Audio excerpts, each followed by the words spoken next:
사랑은 증량 다 모아 타며 영원히 변치 않는 사랑 성도여 찬양하세.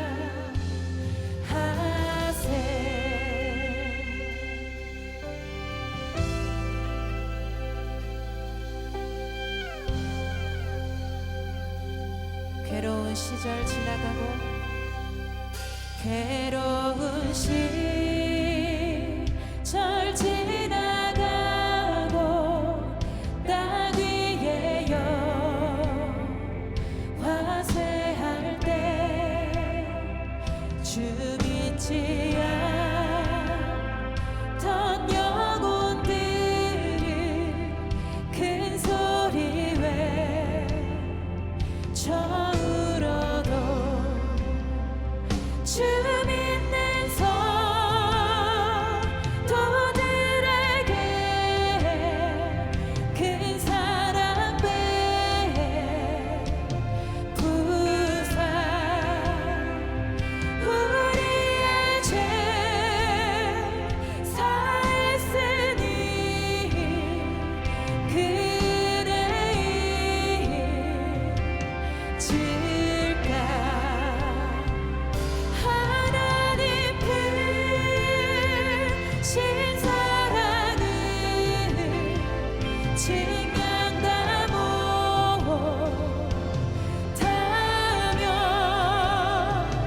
영원히 변치 않는 사랑 성도여 찬양하세.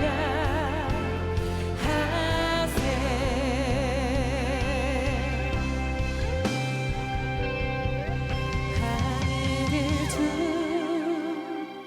두루마리 삼고 바다를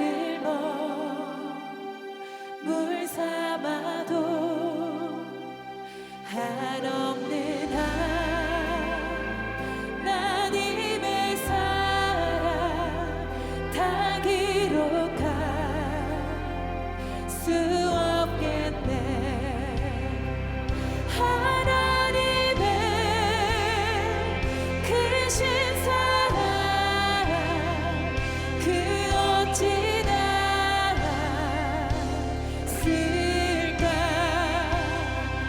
저 하늘 높이 쌓아도 채우지 못하. 하나님 크신 사랑은 하나님 크신 사랑은 증량 다 못하며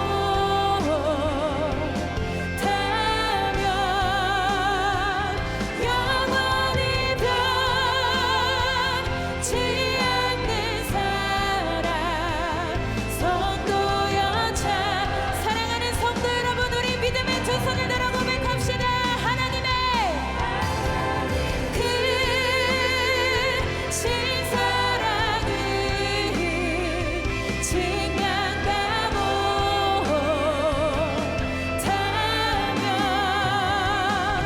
영원히 변치 않는 사랑 성도여 찬양하세.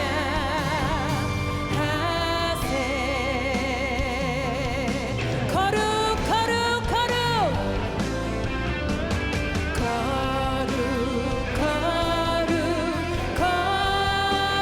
거룩 전능하신 주님 천지 만물 모든 주님 찬송합니다.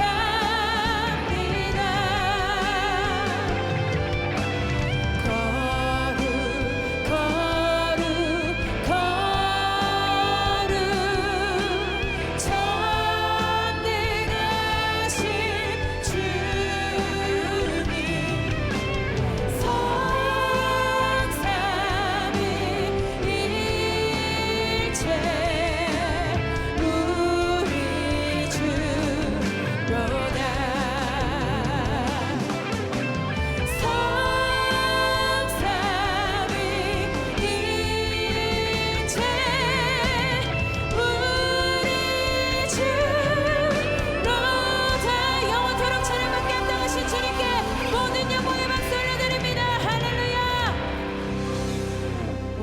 주시겠습니다.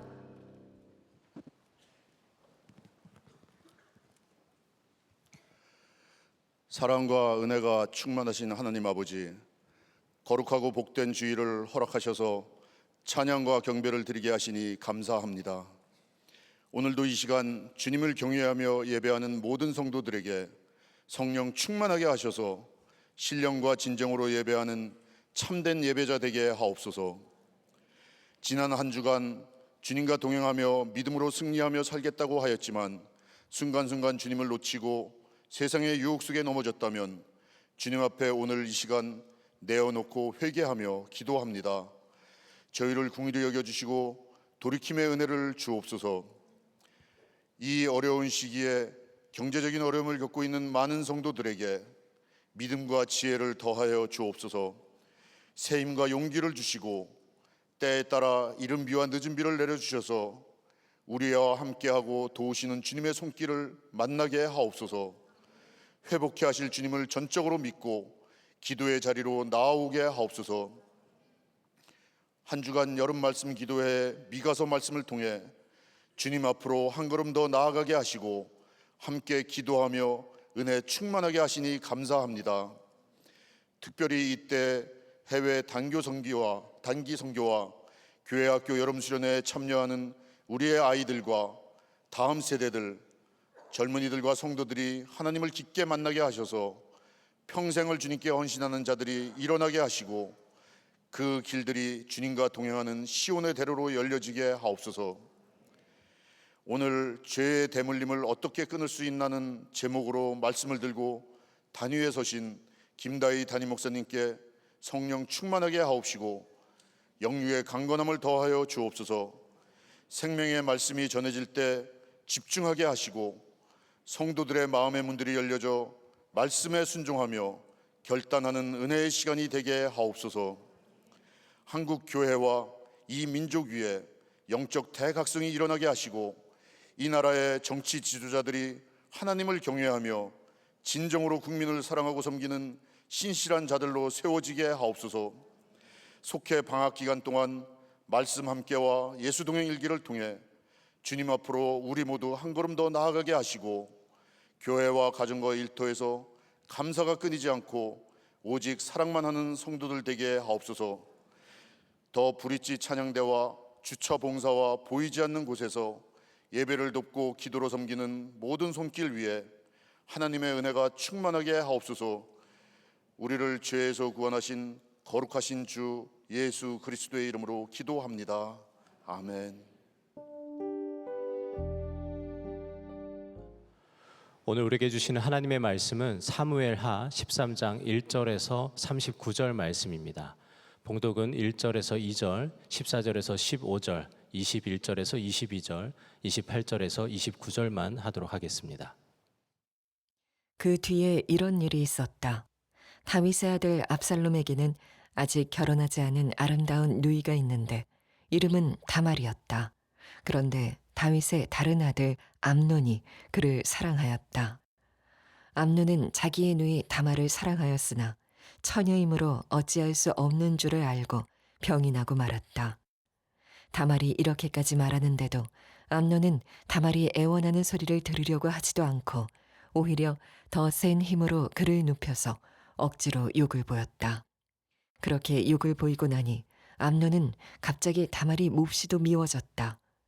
이제 미워하는 마음이 기왕에 사랑하던 사랑보다 더하였다. 암논이 그에게 당장 일어나 나가라고 소리를 버럭 질렀다. 다윗 왕은 이 이야기를 모두 듣고서 몹시 분개하였다. 압살롬은 암논이 누이 다말에게 욕을 보인 일로 그가 미웠으므로 암논에게 옳다거나 그르다는 말을 전혀 하지 않았다. 압살롬은 이미 자기의 부하들에게 명령을 내렸다. 암논이 술을 마시고 기분이 좋아질 때를 잘 지켜보아라. 그러다가 내가 너희에게 암논을 쳐 죽이라고 하면 너희는 겁내지 말고 그를 죽여라. 내가 너희에게 직접 명령하는 것이니 책임은 내가 진다. 다만 너희는 용감하게 주저하지 말고 해치워라. 마침내 압살롬의 부하들은 압살롬의 명령을 따라서 하라는 그대로 암논에게 하였다. 그러자 다른 왕자들은 저마다 자기 노새를 타고 달아났다. 아멘. 하나님의 말씀입니다. 다 함께 자리에 앉겠습니다.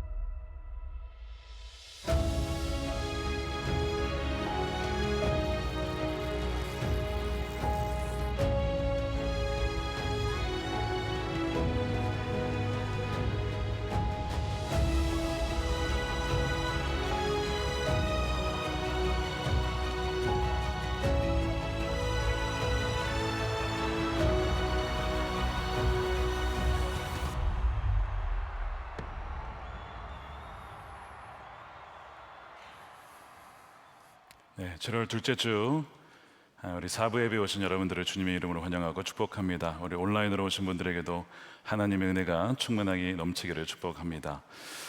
오늘 우리 오랜만에 다윗 시리즈로 돌아왔습니다. 사무엘하 하나님의 나라를 세운 사람 15번째입니다. 죄의 대물림을 어떻게 끊을 수 있나 라는 제목의 말씀을 나누겠습니다. 미국의 사우스다코타라고 하는 주에 가면 웅장한 기념물이 있습니다. 바로 러시모 산이라고 하는데요.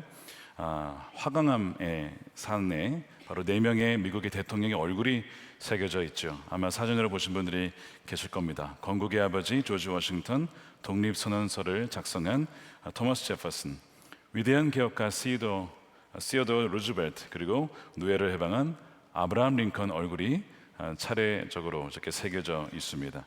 바로 건국, 성장, 발전, 통합에 미국의 가치를 잘 드러내는 그런 인물이자 또한 미국의 위대함과 또한 비전을 보여주는 영광의 얼굴들이죠. 자, 그런데 우리가 오늘 읽은 사무엘하 13장에도 4사람의 남자가 등장합니다. 다말이라고 하는 여인의 중심에 있었던 4명의 남자의 얼굴이 나오는데, 근데 안타깝게도 이 4명의 얼굴은 영광의 얼굴이 아니라 한 가문과 나라를 송두리째 무너뜨리는 죄의 4가지 얼굴이기 때문입니다. 하나님께서는 다윗을 택하셔서 하나님의 나라의 중심에 세워주셨습니다. 그래서 베들레헴의 시골에 목동이 있었던 그를 택하셔서 이스라엘의 목자인 왕으로 세워주셨죠.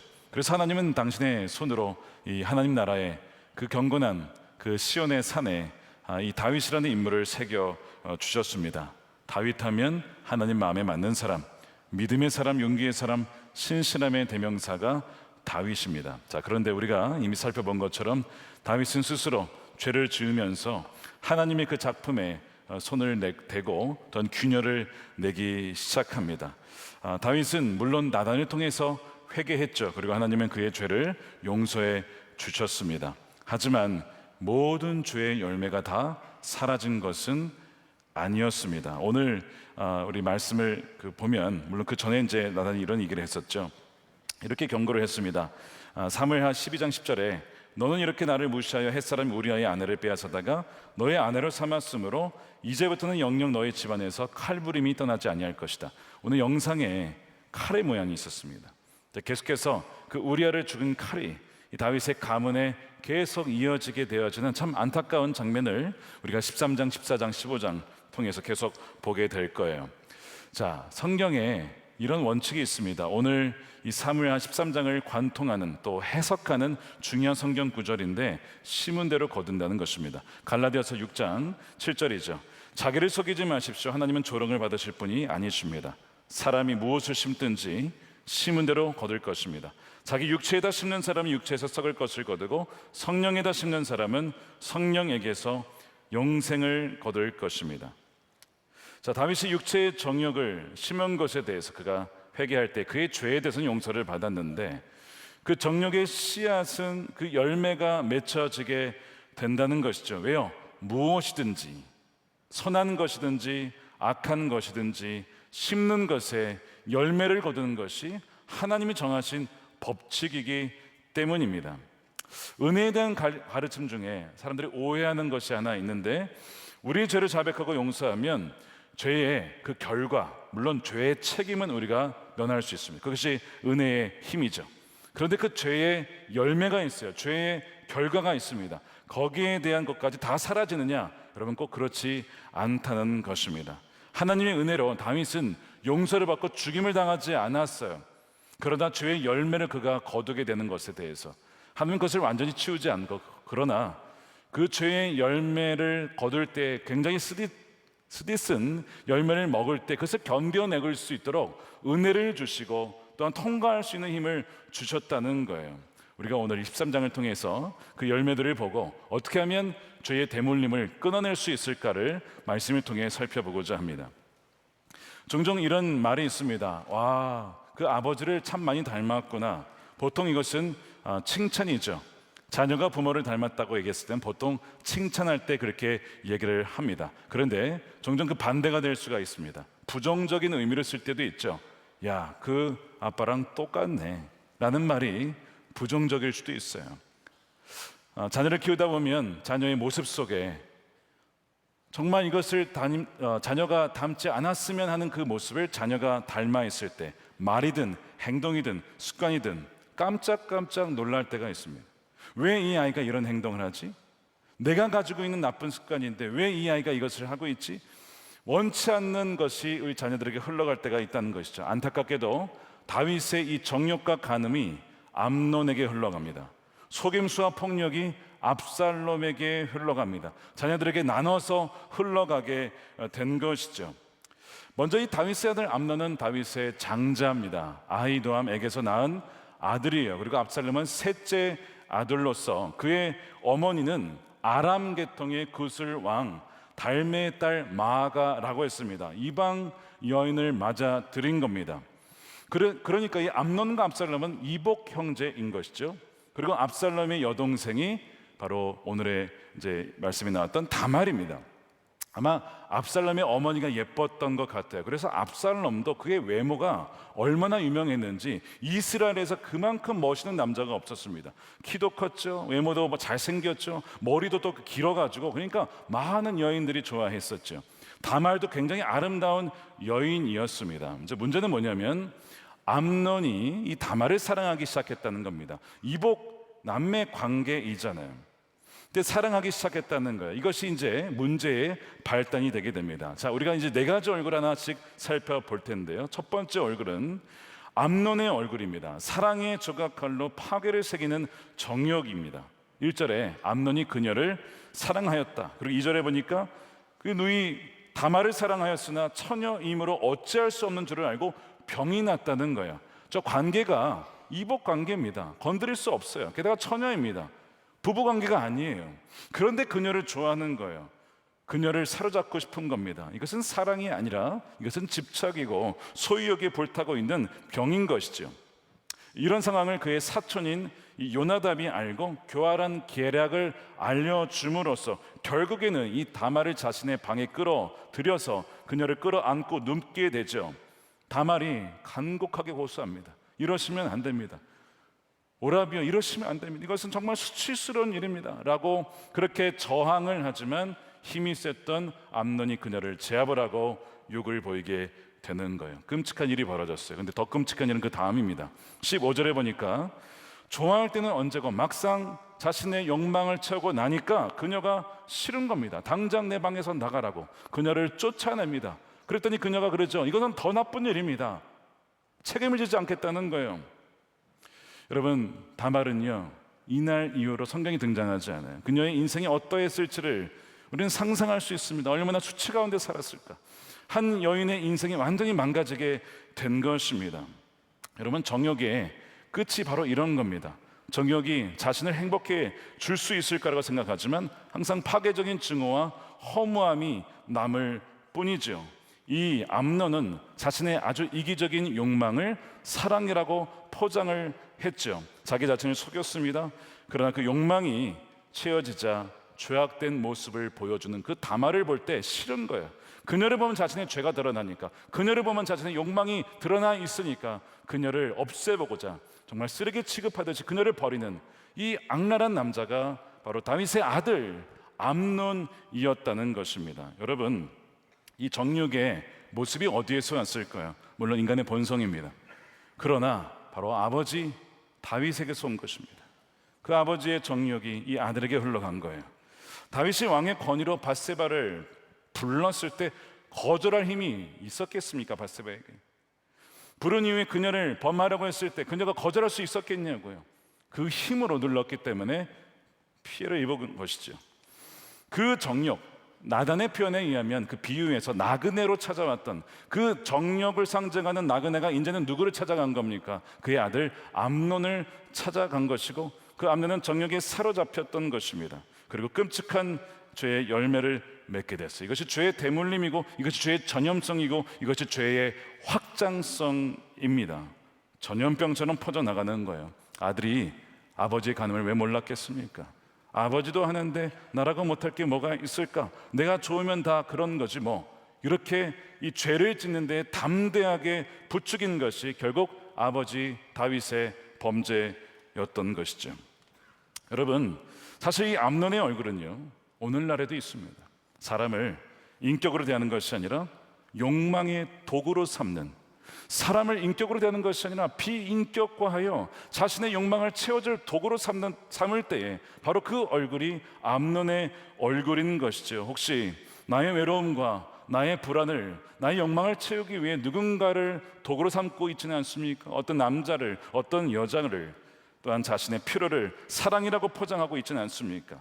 바로 많은 남성들이 오늘날 음란물에 무너지는 것이 그 여인이 그냥 나랑 상관이 없는 하나의 그냥 사람이라고 보지 않습니다. 그래서 비인격화하여서 나의 욕망을 채우는 도구를 삼기 때문에 많은 남자들이 거기에 넘어지게 되는 것이죠. 만일 그 여인이 나의 딸이라고 하면 그렇게 하겠습니까? 절대 그렇게 생각을 하지 못하는 거예요. 인격으로 생각을 하지 못하는 것입니다. 마귀는요, 이렇게 암논을 사로잡았고 암논에게는 그런 뼈아픈 열매가 맺혀지게 된 것입니다. 이게 우리 안에도 숨겨져 있을 수 있는 암논의 첫 번째 얼굴이에요. 두 번째 얼굴은 요나답의 얼굴인데 교활한 안내자입니다. 성경에 보면 3절에 요나답을 아주 교활한 인물이라고 했습니다. 창세기에 뱀을 묘사할 때 동물 중에 가장 교활한 동물이라고 말씀을 하죠. 그래서 이 요나답은요, 다윗의 형이었던 시므아의 아들입니다. 다윗의 조카이고 암논과는 사촌 관계이죠. 그래서 암논이 이 다말을 좋아하니까, 사랑하니까 병이 걸렸을 때에 조언을 했어야 되는데, 예를 들면 이런 거죠. 동생입니다. 이복 동생입니다. 건들면 안 됩니다. 왕자님, 아니죠. 이거는 막았어야 됐는데, 지금 요나답이 하는 게 뭐냐면요, 그 욕망을 채워줄 수 있는 구체적인 방법과 계략과 시나리오를 다 짜요. 이 요나답이 굉장히 머리가 좋았습니다. 다윗의 특성을 알았고요, 또한 암논의 특성도 잘 알고 있어서 이렇게 하면 반드시 될 겁니다를 꿰고 있었던 사람이에요. 그래서 아픈 척 하십시오. 그럼 부왕께서 오셔서 무슨 일이냐, 제가 아프니까 다말을 보내서 저에게 음식을 만들어주게 해 주십시오. 이렇게 하면 들어줄 거라는 거야. 다윗이라면 들어줄 거라는 겁니다. 진짜 시나리오들 했더니 정말 그렇게 되는 거예요. 똑같이 됩니다. 그래가지고 죄를 지을 수 있도록 부추긴 사람이 요나답이에요. 이 요나답은요, 자기가 죄를 짓지는 않습니다. 근데 다른 사람이 죄를 지을 수 있도록 문을 열어주고, 그 다음에 구체적으로 안내해주는, 마치 하와를 유혹했던 뱀과 같죠. 예수님께서 말씀하시기를 이 세상의 아들들이 빛의 아들들보다 더 지혜롭다라고. 이게 칭찬일 수도 있겠지만 이것이 사실은 칭찬이 아니죠. 결과를 얻을 수 있다면 수단과 방법을 가리지 않는 이 세상의 아들들의 모습이 바로 이 요나답의 모습이었던 것입니다. 나에게 이익과 성공이 되면 어떤 방법도 취할 수 있는 거예요. 그런데 그것은 생명을 주는 지혜가 아니라 한 영혼을, 아니 여러 사람을 파멸로 이끌 수 있는 파괴적인 지혜였다는 것에 문제가 있습니다. 사랑하는 여러분, 역시 이 요나답의 얼굴이 역시 우리 안에도 있을 수 있다는 거예요. 언제요? 원칙과 진리와 거룩보다는 실용과 성공을 앞세울 때에. 들키지 않으면 괜찮아, 다른 사람들도 다 이렇게 살아, 너 성공하려면 너 비즈니스 한다고 했는데 이렇게 답답해서 돈 벌 수 있겠어? 야, 법이라고 하는 것은, 하나님 말씀이라는 것은 그냥 예배 드릴 때 있는 거지 실생활에서는 안 되잖아 그것이. 그러니까 날 따라해봐, 이렇게 해, 이렇게 바로 이것이 요나답의 유혹인 것이죠. 우리는 또한 자녀들을 기를 때 어떻게 합니까? 자녀들에게 정직하게 하다가 실패하면 그건 진짜 성공이다. 정직하다가 실패하는 법을 가르칩니까? 아니면 요령껏 성공하는 법을 가르칩니까? 우리 부모가 자녀를 가르칠 때 그렇게 할 때가 있는 거예요. 하나님의 말씀보다는 세상이, 대중이 원하는 방식, 트렌드에 잘 맞춰서 가는 것, 바로 이렇게 요구하는 것이 요나답의 속삭임인데 너무 매력적이기 때문에 분별하기도 쉽지 않고 거절하기도 쉽지 않다는 거예요. 근데 여러분, 요나답이 누구의 아들입니까? 시므아, 즉 다윗의 형의 아들이에요. 근데 다윗의 형이 언제 나왔냐면 사무엘이 다윗에게 기름 부으러 갔을 때 처음에는 다윗을 몰랐죠. 그래서 엘리야부터 하나하나씩 이 사람입니까? 이 사람입니까? 하나님이 다 뭐라고 하냐면 아니다, 아니다, 아니다. 시므아 아니라는 거예요. 하나님이 그의 중심을 보셨는데 아니라는 거예요. 왜 시므아는 아니었을까? 정확히 성경에 나와 있지 않지만 예를 들어서 이렇게 얘기를 했죠. 마음에 난 중심을 보는데 시므아는 아니라는 거예요. 왜 아니었을까? 이 아들 요나답을 보면 그의 아버지를 유추해 볼 수가 있어요.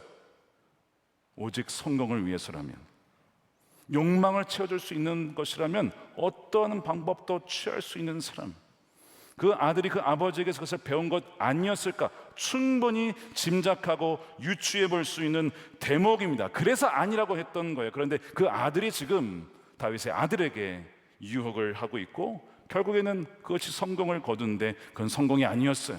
그것은 그의 인생을 완전히 망치는 것이었고 결국엔 죽음으로 끝나게 됩니다. 여러분, 이것이 교활한 안내자 요나답의 얼굴이에요. 이것이 우리의 안에 있지는 않은지를 돌아봐야 됩니다. 세 번째 얼굴은 다윗인데요, 다윗의 얼굴은 공의의 망치를 내려놓아버린 조각가입니다. 21절에 보면 다윗이 소식을 들어요. 끔찍한 소식이죠. 암논이 다말을 엿보였다.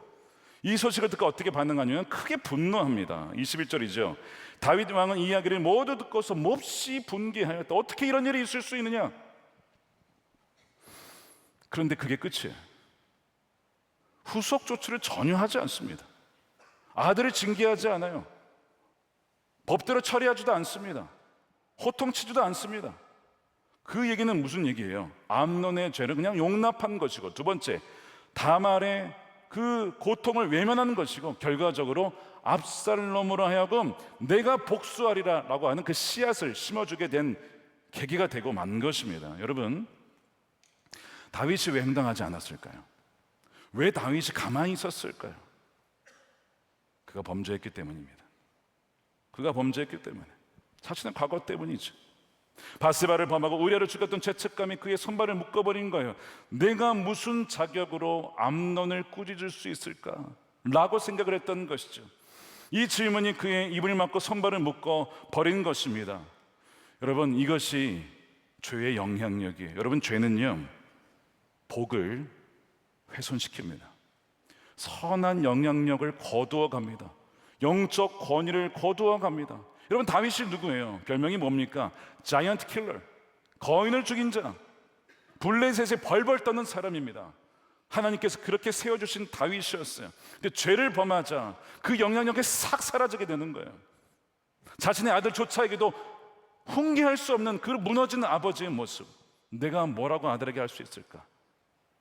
마치 이빨 빠진 호랑이처럼, 손발이 묶인 호랑이처럼 아무것도 할 수 없는, 그냥 이름만 남은, 명목상의 왕만 남은, 그것이 다윗의 모습이었던 것이죠. 여러분, 가정과 교회와 국가의 지도자가 도덕적으로 무너질 때에 공동체와 나라가 방향을 잃고 죄가 잠식됩니다. 여러분, 그렇게 된 백성들도 다 죄를 짓게 돼요. 왜? 지도자가 그렇게 지니까. 그래서 마귀는 뭐라는 거냐면 계속 지도자를 공격하는 거예요. 계속 양떼를 흩트기 위해서 양떼를 건들 필요가 없어요. 목자를 치면 흩어지거든요. 목자를 무너뜨리면 되거든요. 그래서 다윗이 무너지고 가정이 무너지고 나라가 지금 순차적으로 도미노처럼 지금 무너지고 있습니다. 너무나 안타까운 얘기예요. 그의 침묵은 결국엔 더 큰 문제를 불러오게 되죠. 바로 압살롬의 문제였습니다. 자, 우리 한층 더 나아가서 왜 다윗이 침묵할 수밖에 없었을까를 돌아보면 한 가지 이유가 더 있습니다. 바로 그것은 다윗의 근본적인 자녀 양육 방식에 문제가 있었어요. 성경을 가만히 보면 다윗은 자녀를 굉장히 사랑한 아버지입니다. 이렇게 자녀들을 사랑할 수 있을까 싶을 정도로. 근데 문제는 무엇이냐면 그 사랑에 공의가 결여된 훈육이 없는 사랑이었다는 것이 바로 이것이 자녀를 망치게 된 거예요. 예전에 말씀 함께 추천도서에 두란노에서 발간하는 우리 아이가 사춘기가 되었다는 책이 있습니다. 이 책이에요. 근데 원제는 Parenting with Hope, 소망으로 하는 자녀 양육인데 정말 좋은 책입니다. 잘 만든 책이에요. 꼭 읽어보시면 좋겠는데, 저자가 4가지 부모의 유형을 얘기를 합니다. 여러분들이 어느 부모의 유형인지 한번, 혹시 부모이시라면 생각해 보시기 바랍니다. 첫 번째는 권위주의적인 부모가 있습니다. 자녀에 대한 기대 수준이 높아요. 근데 따스함의 수준은 낮아요. 그러니까 어떻게 돼요? 엄격합니다. 무섭습니다. 통제합니다. 누릅니다. 위협합니다. 두려움을 주어서 아이를 지배하는 부모죠. 두 번째는 권위 있는 부모입니다. 자, 권위적이 아니라 권위가, 바른 권위가 있는 부모예요. 자녀에 대한 기대 수준이 높고요, 동시에 따스함도 높아서 훈계할 때는 훈계하지만 그러나 사랑으로 품는 거예요. 이게 굉장히 건강한 것이거든요. 이런 유형의 부모는 아이를 인내하며 자비로 이끄는 목자 스타일이라서 목자처럼 이끄는 부모라고 불립니다. 가장 성경적인 부모의 모습이에요. 세 번째가 있습니다. 허용적인 부모입니다. 자녀에 대한 기대 수준이 낮아요. 근데 따스함이 높아요. 이게 뭐가 문제일까? 뭐가 문제냐면요, 이런 유형의 부모는요, 자녀에게 끌려갑니다. 자녀가 원하는 것을 들어주느라 자녀가 원하는 것을 계속 해주다가 자녀가 스스로 절제하고 통제하는 것을 하지 못해요. 부모가 통제를 하지 못합니다. 응석을 받아주는 부모라고 부르죠. 네 번째는 관여하지 않는 부모, 무관심한 부모가 있어요. 기대치도 낮고 사랑도 낮고 자녀와 함께 하지 않고, 그래서 아이 곁에 없을 때가 훨씬 많아서 부재하는 부모라고 불립니다. 여러분들 혹시 부모시라면 4가지 중에 나는 어떤 유형일까를 한번 생각해 보세요. 자, 두 번째 질문은, 자, 그러면 다윗은 이 4가지 중에 어느 유형의 부모였을까요? 허용적인 부모였습니다. 허용적인 부모. 저자가 얘기하기를 허용적인 부모의 경우 자녀에게 끌려다닌다라고 했어요. 자, 권위 있는 부모는요, 이렇게 질문합니다. 하나님께서 이 아이에게 원하는 것이 무엇일까? 하나님께서 이 아이에게 원하는 것이 뭘까? 말씀으로 기도하는 가운데 아이에게 그것을 가르치는 거예요. 근데 허용적인 부모는 뭘 묻냐면 이 아이가 원하는 것이 뭘까 이거예요. 그리고 이 아이가 뭐 해달라, 안 좋은 건데도 해달라, 떼쓰고 그럼 그냥 해주는 거예요. 아이가 해준 대로 다 끌려가는 거죠. 그게 아이를 망친다는 거예요. 자, 이것이 자녀가 우상이 되었기 때문입니다. 하나님이 그 가정이 우상이 되지 않고 자녀가 우상이 되거나 부모의 성공이 우상이 되거나 이러면 이 가정이 무너지게 되는 거예요. 자, 지금 다윗은요, 자녀를 사랑하긴 했지만 문제가 무엇이냐면 하나님이 자녀에게 무엇을 원하신가를 묻지를 못하고 그냥 그 자녀가 원하는 걸 다 해줍니다. 여러분, 왕궁에서 이 왕자들에게 부족한 게 뭐가 있었겠어요? 먹을 것부터 재정부터 해서 도와준 사람부터 해서 필요한 모든 것을 다 해줬죠. 그랬더니 정말 괜찮은 아이들이 자라났습니까? 여러분, 그렇지 않았잖아요. 그 결과가 암논이고 그 결과가 압살롬입니다. 여러분, 이 다윗이 그렇게 아이를 좀 이렇게 허용적으로 키웠다라는 증거가 어디에 나오느냐? 열왕기 상에 나옵니다. 아도니아라고 하는 압살롬의 또 다른 이제 더 동생이죠. 자신이 왕이 된다라고 외칠 때 다윗이 또 한마디도 못해요. 열왕기상 1장 5절에 그때 핫깃의 아들 아도니아가 스스로 높여서 이르기를 내가 왕이 되리라 하고 자기를 위하여 병거와 기병과 호위병 50명을 준비하니 그는 압살롬 다음에 태어난 자요 용모가 심히 준수한 자라. 그의 아버지가 내가 어찌하여 그리하였느냐 하는 말로 한 번도 그를 섭섭하게 한 일이 없었다. 자녀에게는 말도 못하는 사람이 다윗이었던 것이죠. 다 채워주긴 했는데 자녀의 마음을 상하게 할까봐, 관계가 틀어질까봐 쓴소리를 하지 못하고 책망하지 못하고 훈육하지 못하는 이 방식이, 이 지점이 이제 중요한 거예요. 다윗이 암논을 너무나 사랑해서 혼내지 못했던 그의 허용주의적, 방임주의적 방식이 자기 이 욕망을 제어하지 못하는 암논을 길러낸 토양이 되었다는 거죠. 우리의 자녀는 어떻게, 어떤 환경 속에서, 어떤 토양 속에서 자라나고 있습니까? 다윗은 아들을 사랑한다고 했지만 훈육 없는 사랑은 자녀들을 망치는 독이 되고 맙니다. 잠언 13장 24절에 이렇게 되어 있습니다. 잘 들어보십시오. 매를 아끼는 것은 자식을 사랑하지 않는 것이다. 자식을 사랑하는 사람은 훈계를 게을리하지 않는다. 훈계 없는 사랑은 자녀를 망치는 거예요. 자, 그의 과거의 죄책감에 플러스 이 훈계 없는 허영적인 자녀 양육의 방식이 더하여서 암논이 범죄하였을 때 혼자로서는 화를 냈지만 아무 말도 하지 못한 채 그의 죄를 그냥 용납해 버리는 이 다윗의 모습을 보십시오. 결국에는 그것 때문에 죄의 연쇄적인 반응으로 살인까지 이뤄지고 결국 나중에 아버지까지 반역을 하지 않습니까? 압살롬이. 그런 열매가 줄줄이 연쇄적인 반응으로 일어나게 되는 거예요. 여러분, 이 다윗의 이런 모습은요, 우리 안에도 있을 수 있다는 데 문제가 있습니다. 모든 것을 허용하는 다윗의 모습 말이죠. 아이의 잘못된 모습을 보면 고쳐줘야죠. 사랑 안에서 훈육을 해줘야죠. 이건 아니야, 이건 아니야, 안 돼 라고 노라고 말할 수 있어야 됩니다. 그리고 왜 안 되는지를 설명을 해줘야죠. 그리고 뭐가 맞는지를 얘기를 해줘야죠. 이게 훈육이죠. 게을리지 않도록 훈육하는 것입니다. 근데 애니까 그렇지 뭐 다 놔줘. 애니까, 어리니까 그렇다는 거예요. 커서 가르치려고 그러면 애들이 안 듣습니다. 중학생만 돼도 안 듣습니다. 중학교 2학년 되면 애들이 무서워집니다. 북한도 못 쳐들어와요. 그래가지고 중학교 2학년만 돼도 얼마나 아이들이 사나운지 표정이요, 부모도 컨트롤 못해요. 너무 커버린 거예요. 늦은 거예요. 더 어렸을 때 부모의 바른 권위로 아이를 양육했어야 되는데 그냥 애들 어리다고 다 풀어줬더니 이거 뭐 그냥 부모도 잡아먹는 자녀로 자라게 되든, 이것이 결국에는 암논과 압살롬의 모습이었던 것이 너무나 안타까운 것이죠. 공동체 안에서도 사랑 안에 진리를 하지 못하였을 때 그 공동체가 결국에는 무너지게 되어지는 경우를 보게 돼요. 여러분, 이것이 공의의 망치를 내려놓은 다윗의 얼굴인 것입니다. 네 번째 마지막입니다. 압살롬의 얼굴은 복수의 망치로 산을 부수는 자입니다. 아니, 아버지가 공의의 망치를 들지 않자 자기가 들겠다는 거예요. 자기가 복수하겠다는 거예요. 그렇게 나서게 됩니다. 그래서 기다렸다가 이 증오의 마음을 품었다가 복수해야지 그냥 치밀하게 준비합니다. 그러면서 계략을 꾸미죠. 양털을 깎는 날, 이제 축제예요. 야, 하나님께서 이런 풍성한 걸 주셨구나.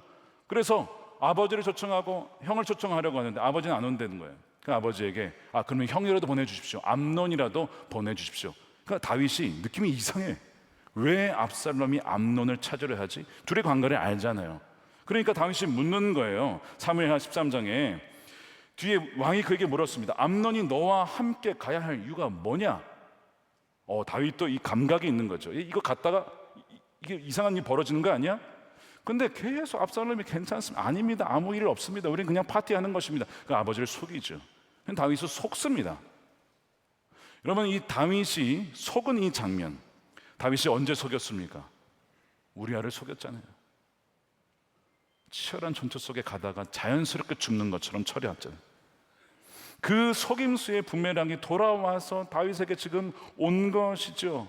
다윗이 우리아를 향해 던졌던 속임수의 그물이 시간이 지나서 그 아들에게 더 단단한 그물로 쥐어져 있었던 것입니다. 죄는요, 이렇게 가까운 이들에게 흘러갈 수 있다는 거예요. 결국 28절에 보면 암논이 술에 취해 있을 때, 좋다고 있을 때 압살롬이 큐사인을 냅니다. 죽여라. 그래가지고 그 자리에서 암논은 죽고 말아요. 그리고 다른 왕자들은 노새를 타고 도망을 가죠. 끔찍한 살인 사건이 벌어진 겁니다. 복수는 나의 것. 드디어 복수를 행했다. 내 여동생이 복수를 행했다. 아버지가 하지 않으니, 아버지가 징계하지 않으니 아들이 직접 손으로 칼로 칼부림이 떠나지 아니할 것이다 라고 했잖아요. 끔찍한 일이 벌어진 거예요. 문제는 인간의 정의라고 하는 것은 눈에는 눈, 이에는 이가 아니라 항상 2배, 3배, 4배 그 이상 아주 잔인하게 보복을 한다는 데 있습니다. 그래서 하나님께서는 너희가 원수를 갚으려 하지 말아라. 내가 갚을 것이다 라고 맡기라고 하셨어요. 근데 그 주권의 정면으로 도전을 한 것이죠. 로마서 12장 19절 보십시오. 사랑하는 여러분, 여러분은 스스로 원수를 갚지 말고 그 일은 하나님의 진노하심에 맡기십시오. 성경에도 기록하기를 원수 갚는 것은 내가 할 일이니 내가 갚겠다고 주님께서 말씀을 하였습니다.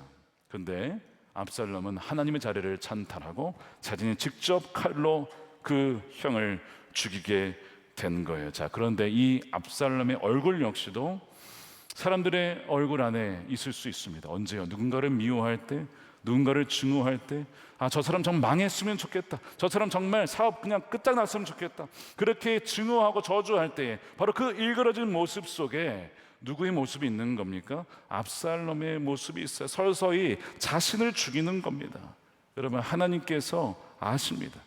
공의로우신 하나님께서 갚아주실 거예요. 그러니까 그 마음을 풀어놓으십시오. 그렇지 않으면 여러분들이 그 독에 의해서 죽게 될 것이기 때문입니다. 자, 이 네 가지 얼굴을 보면 하나하나가 서로 톱니바퀴처럼 연결되어서 서서히 다윗의 가문과 하나님의 나라를 무너뜨리고 있습니다. 자, 이 죄의 대물림을 끊을 수 있는 방법이 뭐죠? 여러분, 사람에게는 전혀 없다는 겁니다. 사람에게는 전혀 있을 수 없다는 거예요. 우리 힘으로는 안 된다는 것을 보여주는 것이 오늘 본문의 말씀입니다. 그래서 오늘 본문은요, 우리에게 절망을 줘요. 사실은 인간으로서는 안 되는구나, 내 힘으로는 안 되는구나. 자, 그런데 이 절망에서 끝나면 성경이 복음이 될 수가 없죠. 성경에 보면 죄의 대물림을 끊는 사람들의 이야기가 종종 나오는데 그 중에 한 명이 요시아입니다. 그의 할아버지가 므낫세요. 가장 악한 왕 중에 하나, 우상을 숭배했던 그런 할아버지고, 그의 아들, 즉 이 요시아의 아버지 아몬은요, 아몬도 우상 숭배자예요. 자, 그러면 손자도 마찬가지로 죄의 대물림의 법칙에 의하여 이 손자도 우상을 숭배하는 것이 마땅한데, 요시아는 우상 숭배자가 아니라 가장 선한 왕으로 기록이 되었습니다. 어떻게 그럴 수 있었을까? 성경에 보면 성전을 수리하다가 율법책이 발견돼요. 이거 하나님의 은혜죠. 그리고 말씀을 듣다 보니까 우리가 얼마나 영광스러운 하나님이 이 시온산을 무너뜨렸는지, 훼손시켰는지를 알고 그가 깨닫고 회개하며 통곡하며 주님께 돌아서게 됩니다. 그리고 말씀으로 백성들이 돌아서게 하죠. 그래서 그 시대에 요시아가 있는 동안에는 죄의 대물림이 끊어지게 돼요. 놀라운 은혜입니다. 근데 여러분, 이 요시아의 기억은 완벽하지 않았어요. 그의 회개의 망치질은요, 완벽하지 않았고, 다시 그가 죽은 이후에 그 뒤에 이은 왕들은 계속 또한 우상을 숭배하게 됩니다. 그래서 하나님께서 우리에게 궁극적인 해결책을 주시기 위해 보내신 분이 누구입니까? 예수 그리스도. 갈보리 산의 십자가였던 거예요. 하나님께서 공의의 망치를 대신 드셨어요. 다윗이 들지 않았던 공의 망치를 하나님이 드셨어요. 그래서 암논의 정욕과 요나답의 간계와 다윗의 침묵과 압살롬의 증오로 가는 우리 속의 죄악을 친히 심판을 하시는 거예요, 하나님이. 자, 그런데 그 망치가 우리를 치는 게 아니라 누구를 칩니까? 그분의 아들 예수 그리스도를 십자가에서 그 망치로 치시는 거예요. 우리가 받아야 될 죄를, 우리가 받아야 될 저주를 그분의 아들 예수 그리스도가 대신 받으시고 죽으시는 것입니다. 그래서 주님께서는 우리 모든 죄를 다 받으시고 부활하셔서 이제는 더 이상 누구 무너져가는 죄상에 살지 않고 우리가 영원히 흔들리지 않는 그 반석 위에 살 수 있도록 그 기반을 마련해 주신 분이 우리의 구세주여 우리 왕이신 예수 그리스도이신 줄을 믿으시길 축복합니다. 그래서 성경의 로마서 8장 1절 2절에 뭐라고 되어 있습니까? 이렇게 되어 있죠. 우리 함께 읽겠습니다. 시작. 그러므로 그리스도 예수 안에 있는 사람들은 정죄를 받지 않습니다.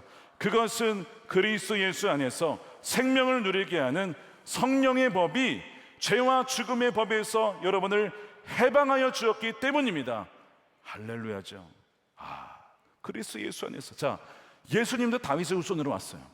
죄의 대물림을 받을 수밖에 없는, 그런데 죄 없는 몸으로 처녀의 몸에 잉태하여 오셔서 죄의 이 저주를 끊으신 그분이 예수 그리스도. 그래서 그분의 안에 있다면 더 이상 죄와 사망의 그 쇠사슬에 매이는 것이 아니라 완전한 자유를 누리게 된다는 것이, 이것이 복음이라는 것입니다. 이 복음으로 자유케 되어지는 여러분 되시길 축복합니다. 이 말씀의 진리를 설명해 주는 예화를 좀 나누고 마치고자 합니다.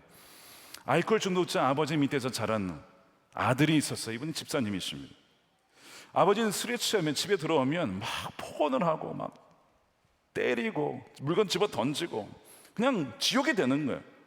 그 아버지의 폭언과 폭력 속에서 이 아들이 진짜 1000번도 넘게 이런 다짐을 했대요. 나는 절대 절대로 아버지처럼 살지 않을 거야.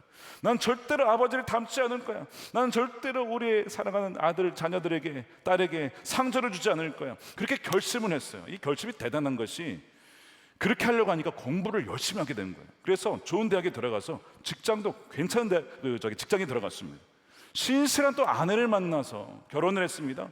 아들을 낳았어요. 야, 행복한 가정을 만든 거예요. 너무 기쁘잖아요. 야, 나는 아버지로부터 내려온 저주의 사슬을 끊었구나, 이렇게 생각을 했어요. 어느 날 회사에 중대한 프로젝트를 맡았는데 자기가 책임인데 이게 해결이 안 되는 거예요. 수개월이 지났는데도 풀리질 않고 데드라인은 다가오는데 안 되니까 어느 날 집에 와서 나도 모르게 아들에게 소리를 치기 시작했어요. 자녀에게 폭언하기 시작했어요. 그리고 더해서 마시지 않던 술을 입에 대기 시작했습니다. 처음에는 잠깐 한 잔이라고 했던 것이 두 잔이 되고 세 잔이 되고 술의 주량이 늘어나기 시작합니다. 어느 날 그가 술에 취해서 밤에 들어왔는데 화장실에 거울을 보면서 자신의 거울에 비친 얼굴을 보고 깜짝 놀랐어요.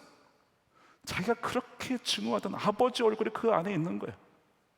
내가 그렇게 미워했던, 아버지처럼 되지 않을 거야 했던 그 얼굴이 그대로 거울에 남아 있는 겁니다. 충혈된 눈과 분노와 피로에 일그러진 표정과 그 얼굴, 증오했던 아버지의 모습이 왜 거기에 있는지, 나도 모르게 아버지를 닮았구나. 얼마나 좌절했는지 그가 통곡하며 울게 돼요. 싫어, 나는 아버지처럼 되기 싫단 말이야. 난 아버지처럼 되기 싫었어. 근데 자신도 그냥 아버지를 똑같이, 그 아버지의 죄의 모습을 그대로 닮은 것입니다. 나의 의지, 나의 노력, 이것이 이 죄의 유전자 앞에서 얼마나 무기력한지를 그가 처절하게 깨닫게 된 것이죠. 그러면서 왜 아버지는 그렇게 사셨을까? 돌아보면 할아버지로부터 사랑을 받은 적이 없어요. 그 할아버지도 무뚝뚝하고 술 마시고 그 술 중독이 아들에게로, 그리고 다시 나에게로 넘어오게 된 것이었습니다. 여러분, 다윗이 왜 그런 아버지가 됐을까요? 원해서 그렇게 했을까요? 아닙니다. 시편 27편에 보면요, 부모는 나를 버렸으나, 다윗이 이렇게 고백합니다. 아버지는 나를 버렸대. 여러분, 기름 부음 받을 때, 사무엘 왔을 때 다윗 부르지도 않았어요. 거의 없는 아들 취급했습니다. 걔는 볼 필요 없어요. 그런 자가 다윗이었어요. 다윗의 어머니 아십니까? 이름도 기록이 안 돼 있습니다. 그렇게 벌판에서 홀로 살았던 사람이 다윗이에요. 다윗도 사랑을 받지 못했어요. 그래서 가정을 꾸렸을 때 잘해주고 싶었던 거예요. 아이들을 해달란 대로 다 해준 거예요. 허용적인 부모가 된 거예요. 근데 그것이 애들을 망치게 된 겁니다. 거울 속에서 아버지의 모습을 본 이 집사님이요, 무릎을 꿇고 기도를 했어요. 하나님, 저는 실패했습니다. 제 힘으로는 안 됩니다. 저도 아버지와 똑같은 죄인입니다. 오늘 이 시간 제 안에 흐르는 이 분노와 중독의 저주를 주 예수 그리스도 십자가 앞에 내려놓습니다. 주님, 평생 증오했던 아버지를 용서합니다. 그 역시 상처 입은 아들이었습니다. 저와 제 아버지를 묶고 있는 이 저주의 사슬을 저 대신에 저주가 되지 예수님의 보혈로 끊어 주십시오. 이제 제 힘이 아닌 주님의 능력으로 살기를 원합니다. 그리하여 그날 싸움의 주체를 이제 내가 아니라 주님으로 그가 바꾸게 됩니다. 시간이 지났어요. 아이가 초등학교에 들어갑니다. 어느 날 아이 방에 가서 굿나잇 인사를 하러 갔는데 그 아들이 아빠를 쭉 안으면서 이런 얘기를 하더라는 거예요. 아빠, 저도 크면 아빠처럼 되고 싶어요. 근데 그 얘기를 듣는데 그냥 눈물이 확 나더래요. 아빠처럼 되고 싶어요. 내 아들이 나를 닮고 싶다라고. 하나님이 우리 가게의 저주를, 이 죄의 대물림에 이 사슬을 끊어 주셨구나 하는 것이 믿어져서 그렇게 눈물이 나더래요. 가끔 저희 아들이 저도 아빠처럼 되고 싶어요 할 때가 가끔 있어요. 근데 그때 참 감사한 것이, 저는 저희 연약함을 알거든요. 제가 얼마나 못난 죄인인지를 알거든요. 근데 하나님께서 그런 것들은 가려주시고 자녀들에게 좋은 것만 흘러갈 수 있도록 해주신 것 같아서 하나님 감사합니다. 하나님 감사합니다. 그 집사님의 고백이 너무 공감이 됐어요. 사랑하는 여러분, 우리 힘으로는요 이 죄의 쇠사슬을 절대 이길 수 없습니다. 우리 노력은 이길 수가 없어요. 여러분, 죄의 힘을 간과하지 마십시오. 죄는요, 모든 축복을 다 황폐화시킵니다. 모든 영향력을 다 제거할 수 있는 힘이 있어요. 그런데 여러분, 예수 그리스도 안에 있을 때는요, 결코 그 죄와 사망의 법이 이길 수가 없다는 사실을 믿으시길 축복합니다. 주 예수님께서 십자가에서 그 모든 죄와 사망의 법을 완전히 없애버렸기 때문에 이제는 우리는 성령의 법, 생명의 법, 은혜의 법이 우리를 주관하고 있기 때문에, 주님이 우리 왕이 되시기 때문에 이 자유함이 여러분들에게 부어지게 되기를 축복합니다. 우리 지금 함께 기도했으면 좋겠어요. 오늘 이 자리에 오신 분 중에 부모로부터 받은 상처와 죄의 대물림이 있는 분들이 계실까요? 그리고 부모로서 어떤 자녀의 모습 속에 나의 모습이 드러나는 것을 보신 분들이 있으실까요? 그래서 그 도무지 내 힘으로 막을 수 없는 죄의 균열 앞에서 힘들어하며 나의 죄가 아이들에게 계속 올라갈까 봐 정말 힘들어하는 분들이 분명히 계실 겁니다. 이 시간 오늘 이 말씀을 여러분 복음으로 취하십시오. 그리스도 예수 안에 있는 자들은 생명의 성령의 법이 죄와 사망의 법에서 너희를 해방하였습니다. 우리가 이 시간 기도할 때에 혹시 그런 문제로 인하여서 또한 앞으로 가정을 이루고 자녀를 이루게 될 때에 또 기를 때에 하나님, 죄의 저주가 흘러가지 않도록 내 때에서 끝내게 해주십시오. 중독이든 음란이든 거짓이든 증오든 가정이 깨어지는 이혼이든 무엇이든 간에 내 때에서 그냥 끝내게 해주십시오. 그렇게 원하신 분들은 우리 자리에서 일어나서 기도했으면 좋겠습니다.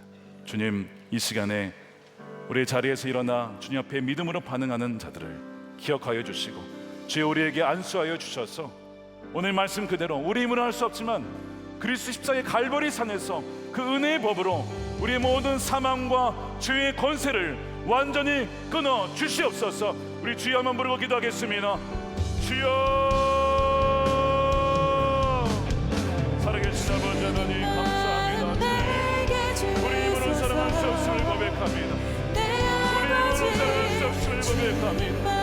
주님, 우리가 은혜를 베풀어 주셔서 죄와 사망의 법과 충동이 곁에서 우리를 빠져나올 수 있도록 붙잡아 주시고 인도해 주시옵소서. 주님, 주여 악론의 정이 없어, 주여 악론의 정이 없어, 또한 다윗의 구하시옵소서. 그 약사람의 증오와 변화답의 교환한 생명, 이 모든 것이 닥치는 우리 삶 가운데 우리 자녀들과 늘러가지 않고 하나님 은혜를 베풀어 주시옵소서. 오, 그리스도의 세상에 정죄함이 없습니다. 정죄함이 없습니다. 주여 감사합니다. 주 예수의 놀라운 복음의 능력, 사랑하는 모든 성도들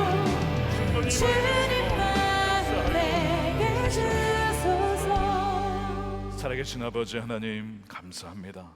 오늘 말씀을 통해 참으로 아프고 부끄럽지만 이 네 가지 얼굴이 다 우리 안에 있음을 주여 정직하게 고백하오니 주님, 우리를 불쌍히 여겨 주시옵소서. 우리를 버리지 마옵소서. 주의 성령을 거두지 말아 주옵소서. 아버지 하나님, 우리 힘으로는 이 죄를 이길 수가 없습니다. 이 죄의 대물림과 이 저주를 우리 힘으로는 이길 수가 없으니 주여 우리 가운데 성령으로 임하여 주시고 우리가 예수 그리스도를 믿을 때에 십자가의 권능이 모든 죄와 사망과 저주의 사슬에서 완전히 그것을 끊어주시고 벗어나게 되는 은혜를 더하여 주시옵소서. 나사렛 예수 그리스도의 이름으로 명하노니 이 자리에 나와 있는 모든 성도들의 가정에 죄와 사망의 법이 완전히 끊어질지어다.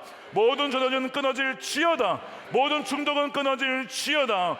주님께서 이미 우리의 산소망이 되시고 생명이 되셨사오니 더 이상 우리가 옛사람처럼 하나님 죄에 끌려 죄의 종로를 타며 살아가지 않게 해주시고 이제는 그리스도의 종으로서 하나님의 빛의 자녀로서 말씀에 순종하며 성령의 인도하심을 따라 살아가는 하나님의 거룩한 백성들로 살아가도록 인도하여 주시옵소서. 아버지 하나님, 모든 이 암논의 정욕과 또한 요나답의 이 교활함과 다윗의 무책임한 마음과 또한 이 압살롬의 증오의 모든 악한 것이 다 사라지고 우리 자녀들에게는 오직 믿음과 소망과 사랑과 기쁨과 희락과 온유와 충성, 귀한 열매들만이 풍성히 맺혀지는 축복의 세대로 자라갈 수 있도록 주여 인도하여 주시옵소서.